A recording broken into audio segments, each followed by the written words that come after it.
So what we're working on is going to be a 2015 BMW i3. This is the Rex version. So here's the replacement parts that we're going to need. We've got 2 motor mounts and 2 brackets and a couple of the upgraded bolts. Here's a part list with all the part numbers, and all these are referenced on the documentation. I got these parts from BMW Parts Worldwide, and the total was $352. A couple of tools that you're going to need that you want to order beforehand is a set of these torque sockets, which you can get on Amazon. I think they're like 20 bucks, something like that.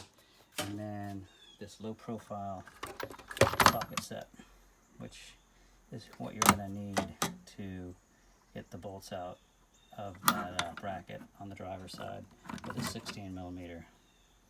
We got the car jacked up here. Jack's in, and a bottle jack up front. Put this under there just for a little extra love. Wheel chopped. Emergency brake off. We got a bolt right in there.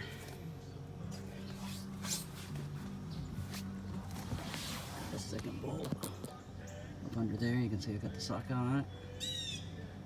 These are not that tight. They just, didn't need to torque on them too much to get them to come off.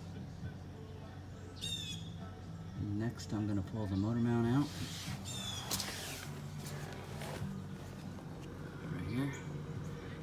Undo these little guys. They're in there. Undo that bolt. Pull this out. Alright, important. Jack up underneath there. We got this bolt popped out. Now we're gonna knock that motor mount out real quick. Well, after much pulling, struggling, and very little light, which is very irritating. I should have bought a better light, but I finally got this thing out. I pulled it out through the bottom. Just seemed easier. There are people, I think, that pulled it out of the top, but finally got it out. So now we have the daunting task of putting the new one in. So hopefully that somehow magically goes easier. There's a new bracket in. Nice new bolt. Lining it up to get the bolt in is a little tricky. Just don't want to strip those threads because then you'll be doing it all over again. There's the new mount. Just tap that in with a mallet, nothing sharp, maybe a piece of wood. Tap it till it seats all the way down. Pop your bolt in, put your bumper cap on, and we're good on this side. So next, we got this one. This should be fun. I went ahead and did the other side. I didn't really video any of it. It's not too bad at all on this Rex. I believe the non-Rex is super easy because you can get to everything. But basically, there's a clip right here. You pop that back, pull this cap off, pull this cover back. There's a bunch of bolts on here that holds this intercooler on, and there's one hose down here I unclamped. I'm not sure if you could get away with, no, you couldn't. You have to unclamp that hose, which is kind of a pain in the ass to get to. Pop that down, pull the intercooler up, and with the engine dropped, or the drivetrain dropped down a little bit, you can gain access to the back bolts real easy. There's 3 bolts.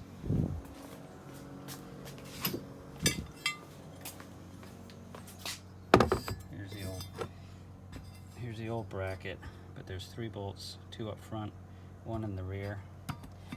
And this bolt right here, don't forget about, otherwise that intercooler won't come loose. So you got to make sure you get the 3 bolts that hold the intercooler, 1, 2, 3, and then this is the grounding strap here.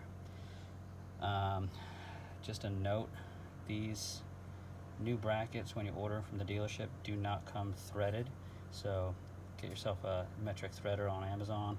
Go ahead and thread those bolts on the new bracket, no big deal. And then you also want to be very careful to line up the through bolt that goes from the motor mount into the motor mount bracket, because cross threading that is actually pretty easy to do. So make sure it's lined up. I put another bottle jack on the front side of the drive unit and kind of tilted it back this way, and that lined the hole up perfectly, and I just started it by hand, and it worked out great. There you have it. So I just popped the cover back on, and there's the motor mount upgrade.